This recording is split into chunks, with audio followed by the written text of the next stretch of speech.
nos deshumanizamos, lo importante es poder tener claro que ese amigo no es un humano, es decir, y no tratar a la IA como humana, ¿no? Que nosotros seamos conscientes que del otro lado el que nos está hablando no es una Hola persona. Mario, ¿cómo estás? Bienvenido a EduNews. Es especialista en educación y tecnología, formador y capacitador de docentes y también escritor de textos de libros. El último se llama La inteligencia artificial llegó a la escuela, explorando con los chatbots. Y lo primero que quería preguntarte, Mario, estamos finalizando el 2025.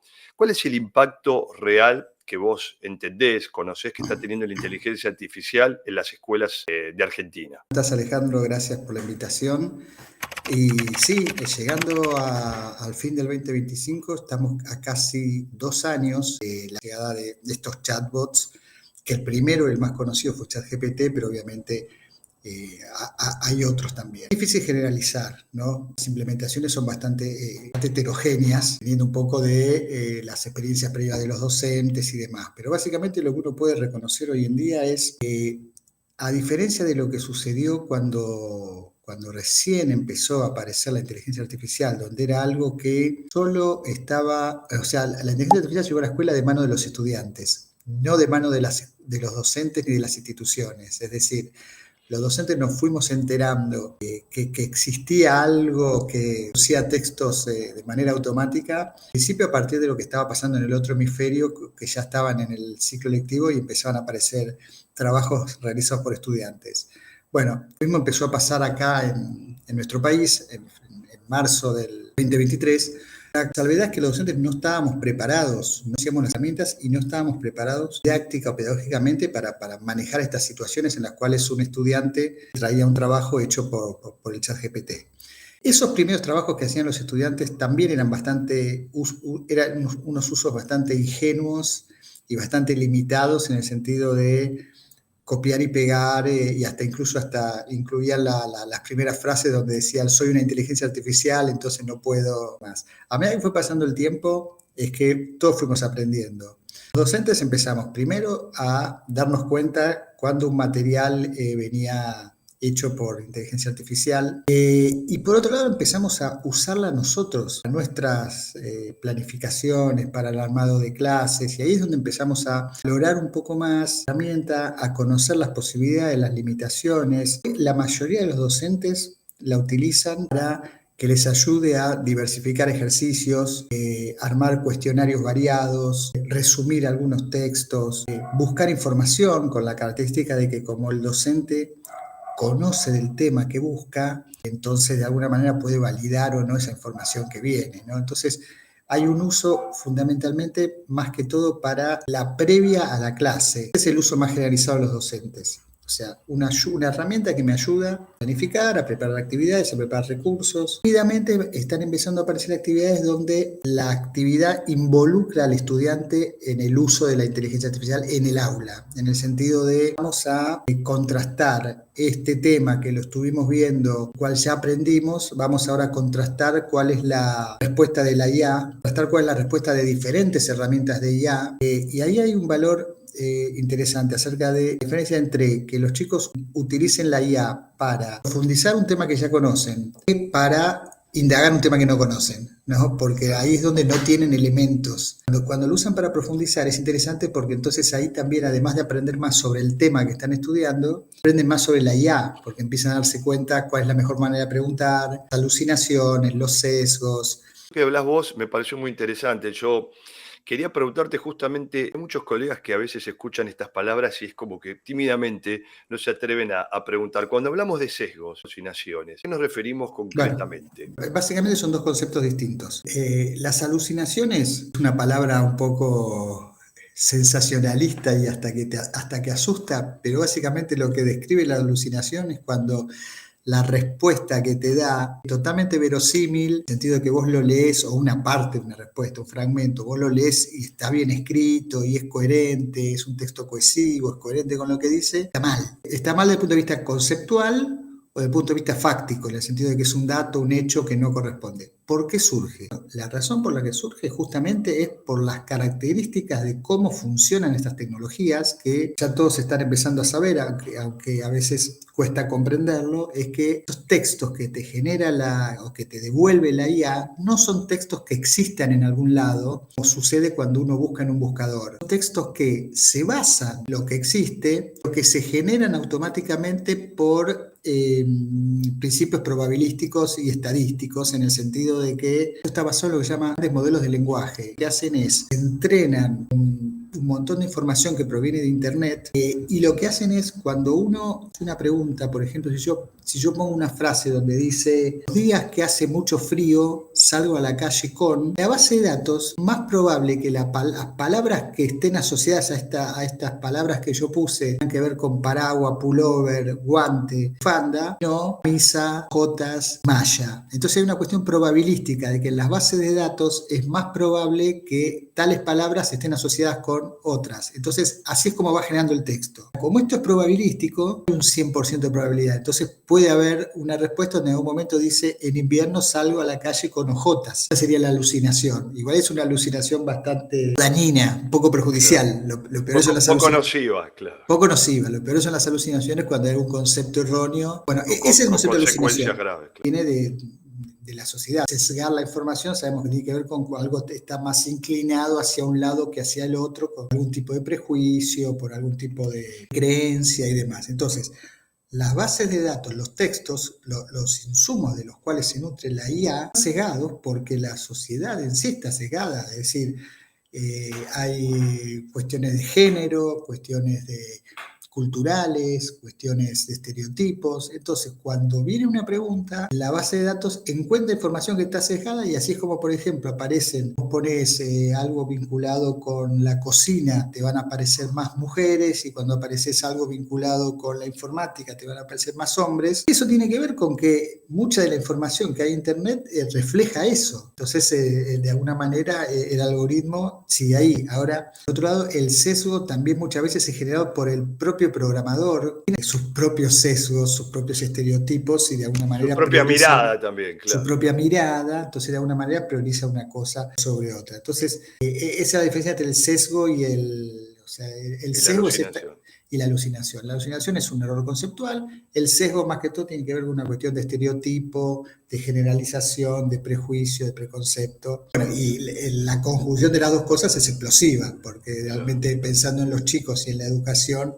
que tengan una respuesta con errores, con sesgos y sin un filtro, en el sentido de una presencia de un adulto, de un docente que te acompaña y te hace mirar esa mirada crítica, bueno, tragás todo eso que viene ahí y los sesgos multiplicás, los potenciás, porque si lo que ya se creía, si encima la IA te lo dice, bueno. Lo importante creo que es lo que vos también venías planteando en varias charlas que tuve la oportunidad de escuchar, esto de trabajar desde la repregunta, ¿no? Que es fundamental en el aula. ¿Y por qué? Porque también vos comentabas esto de que es interesante, creo que traerlo al encuentro. La IA es una herramienta que inicialmente surge para el mundo del trabajo, para la formación y para la aplicación laboral. Nosotros lo traemos al espacio de la escuela, el clima áulico, donde también trabajamos a diario con los alumnos, pero de otro lugar. Es decir, la respuesta no es necesariamente inmediata, sino que lo que se busca es entrar el pensamiento crítico, la autonomía, la validación y la generación de contenidos que verdaderamente aporten valor y sentido que los alumnos están trabajando en ese momento. Entonces, a partir de esto me parece interesante pensar en algo que vos también planteabas, lo de las estrategias necesarias tener a mano del aula, poder incorporando guía, sea un acompañante, una guía, no defina contenido, ¿verdad? Básicamente vos tocaste 3 puntos, los voy a dividir. El primer punto tiene que ver con la repregunta. El usuario novato, uno usa por primera vez o cuando todavía no lo usa como experto,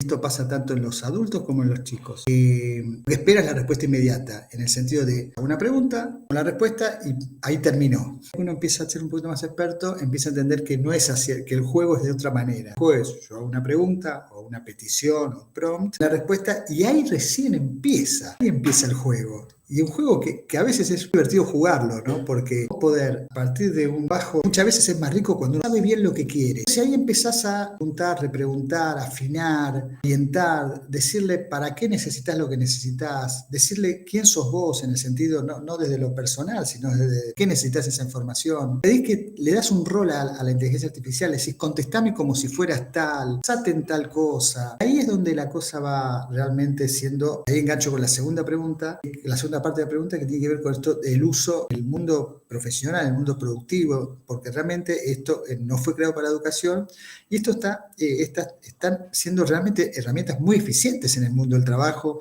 en lo que tiene que ver con las industrias creativas, las industrias culturales, la escritura, el mundo de la publicidad, en medicina, en abogacía, en los distintos campos se lo está empezando a usar. Vuelta, siempre esta cuestión de que el experto es el que más le puede sacar provecho a la herramienta. Entonces, no ser creadas para la escuela, quizás más para la cuestión de hacer más eficiente un trabajo, más productivo, la escuela es como otro paradigma. Uno busca la eficiencia, pero el concepto de eficiencia es otro. Es otro, de otra mirada, de otro lugar, claro. A ver, la eficiencia en la escuela es que el pibe se dedique mucho tiempo a poder pensar algo, y en el mundo del trabajo la eficiencia es sí, pensemos, pero tenemos estas 2 horas para poder ir al mercado con un producto. Y en la escuela matamos todo lo que haga falta porque el alumno necesita su tiempo para construir. Entonces ahí hay una cuestión. La tercera tenía que ver con que lo que empieza a aparecer es la idea de crear propios chatbots. Es decir, armar como chatbots personalizados donde el usuario, en este caso sería un docente, lo alimenta con textos y genera un prompt para que esos textos interactúen con el estudiante de un modo no le dé la respuesta inmediata, que lo ayude a pensar. Denominás eso bajar, ¿no? La estrategia plantearla de la idea quizás unívoca de un prompt único a un encadenado, al uso de prompt encadenados, ¿no? Que eso creo que también abre el juego de no quedarse solamente en la utilización de esta herramienta, una sola mirada, sino también investigar, indagar, buscar, bajar de manera más, que es como nos pasa a lo mejor en términos de lo que es, por ejemplo, la lectura, ¿no? Nosotros denominamos la intertextualidad, es decir, estar constantemente apelando a otros textos, a lo que escribieron otros para replantearlo, para analizarlo. Bueno, esto es lo mismo, creo que son herramientas que nos posibilitan en definitiva bajar con ellos habilidades cognitivas, es decir, aprender a desaprenderlas, ¿no? Que es la esencia de la escuela. Y eso va también con lo que vos planteabas, los tiempos son distintos a los tiempos del trabajo. Está bueno el ejemplo de la intertextualidad en este sentido, que una cosa interesante es poner el uso comparativo de distintas herramientas de IA, ¿no? En qué medida, qué dice esta herramienta, qué me dice esta otra, qué me dice el libro, qué me dice Google. Empezar a poder hacer cruces. Y ahí es donde está la riqueza. Y algo que vos también comentabas la otra vez, que me gustaría que si lo puedes mencionar, lo que es la escalera del feedback, ¿no? Creo que ellos van en términos de lo que es la evaluación, de escuchar, valorar, preguntar y sugerir. Es algo que también me parece que a los docentes nos sirve. A la hora también incluso de plantearle a la IA, bueno, el ejemplo que vos planteabas, esto de plantearle, que coloque como jurado y pedirle al chatbot, bueno, que evalúe a través de la creación, por ejemplo, de una rúbrica. Que eso es todo lo que en definitiva enriquece la tarea del docente hoy, ¿no? Con la herramienta, utilizando la herramienta. El tema de la evaluación es una de las grandes preocupaciones con la IA, porque bueno, y cómo evaluar en estos tiempos donde mucho se ha resuelto de manera automática por herramienta. Entonces ahí como el paradigma de la evaluación formativa, en el sentido de la evaluación que acompaña, esta evaluación que va poniendo énfasis en el proceso y no en el resultado, maneras de hacer que los estudiantes puedan, con la ayuda de la IA, ir teniendo un docente paralelo que no implica reemplazar al docente, sino un asistente. A medida que él va resolviendo, esa IA le va dando un feedback en el sentido de que no le dice esto está mal, esto está bien, deje acá, cambia acá, sino un feedback donde lo va orientando con preguntas. Haríamos los docentes cuando queremos que los chicos realmente piensen a partir de sus errores. Es fácil entrenar a la IA a que oriente a los estudiantes a partir de sus errores, que puedan aprender del error, pero no necesariamente cambiándole la propia IA lo que está mal por lo que está bien, sino tratando de Claro. ayudarle a pensar y a que lo propio identificar. En ese sentido, bueno, hay algunas herramientas como la escalera del feedback, que es una herramienta que está hace muchos años, pero que la solemos usar con los estudiantes cuando a la hora de presentar un trabajo, nosotros lo empezamos valorando lo que ellos hacen, pues empezando a través de preguntas, haciéndoles ver qué cosas podría modificar. Bueno, ese mismo trabajo lo puede hacer la IA a partir de que los estudiantes le entregan una producción en sentido amplio, puede ser un texto, Sí, puede sí. ser una imagen, puede ser un video, y la IA le hace una devolución formativa bajo esta perspectiva. Quiero hacer como una especie de ping-pong,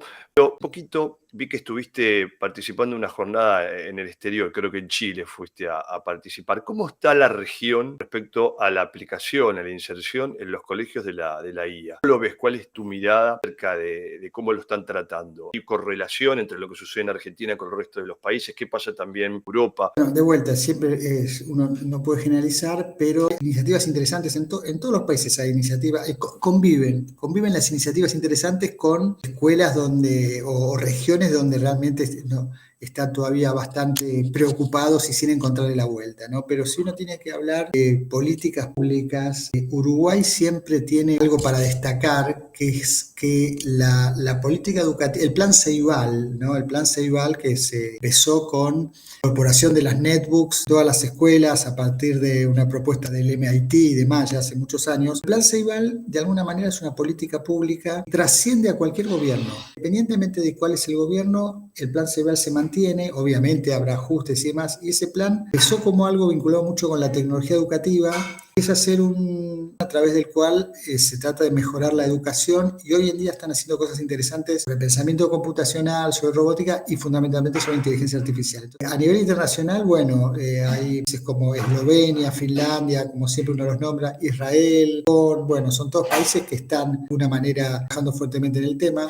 Paralelo también lo que se está buscando mucho es formas de regular. La tecnología siempre regulaciones aparecen después, ¿no? O sea, no Claro. nos da tiempo. La regulación es un tema muy dilemático y muy polémico, ¿no? Porque cómo regular sin limitar, sin parar el desarrollo, pero por otro lado, frenar o controlar algunas cosas que a veces se van de las manos, como esto que pasó en Estados Unidos, que un joven supuestamente a partir de su interacción con el ChatGPT terminó suicidándose, obviamente solo por ChatGPT, pero de alguna manera hay unos indicios que ChatGPT lo ayudó, entre paréntesis, a tomar la decisión. Entonces, volviendo a tu pregunta inicial, las políticas de Estado en relación a acompañar estos procesos debieran ir acompañadas de regulaciones sobre las propias empresas, sobre los propios sistemas y empresas que desarrollan estas tecnologías, digamos, ¿no? Como que algún tipo Claro. de control y regulación tiene que haber en relación a edades a las cuales se puede acceder, ciertos controles que la región, la propia empresa garantice en relación a seguridad, privacidad de datos y demás, que es algo que si no hay un organismo que lo regula, bueno, es muy difícil que esto suceda. La IA nos hace perder la humanidad. Vos sabés que hay varios speakers que están trabajando, investigando y dando a conocer su parecer, y muchos hacen mucho hincapié en que no perdamos la humanización, ¿no? Porque también de la mano viene esto de que la IA va a terminar pensando como nosotros y por nosotros. ¿Lo ves exagerado? ¿Lo ves como una cosa que no va a suceder? La toma de conciencia de que este amigo que tengo acá en el WhatsApp, que me apareció de golpe, sin que lo haya invitado, ¿no? Que todos tenemos, que es este chat de Meta, el chat de Facebook que nos aparece acá, deshumanizar a eso, más allá de lo que nos pasa a nosotros en relación a cuán deshumanizamos, lo importante es poder, claro que ese amigo no es un humano. Es decir, y no tratar a la IA como humana, ¿no? Que nosotros seamos conscientes que del otro lado, y cuando digo nosotros digo los jóvenes, sobre todo los chicos, que del otro lado el que nos está hablando no es una persona, y que al no ser una persona, y que las respuestas que da son las respuestas que están generadas por algoritmos totalmente probabilísticos que tienen que ver con unos y ceros, dicho de manera muy...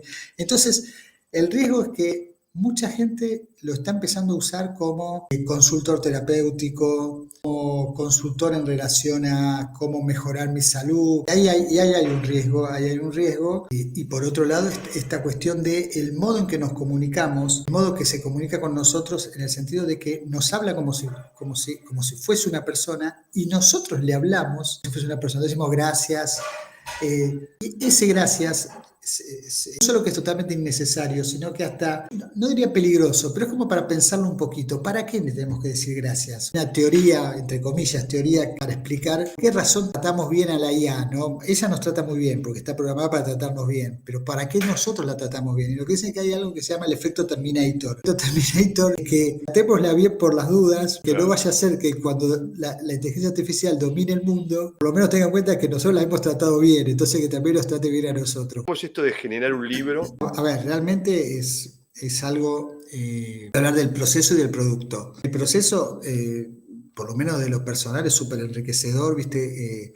Los que escriben, digo los que escriben porque yo tampoco me defino como escritor, digamos. Entonces los que escriben o los que escribimos humildemente, tenemos que escribir te transforma.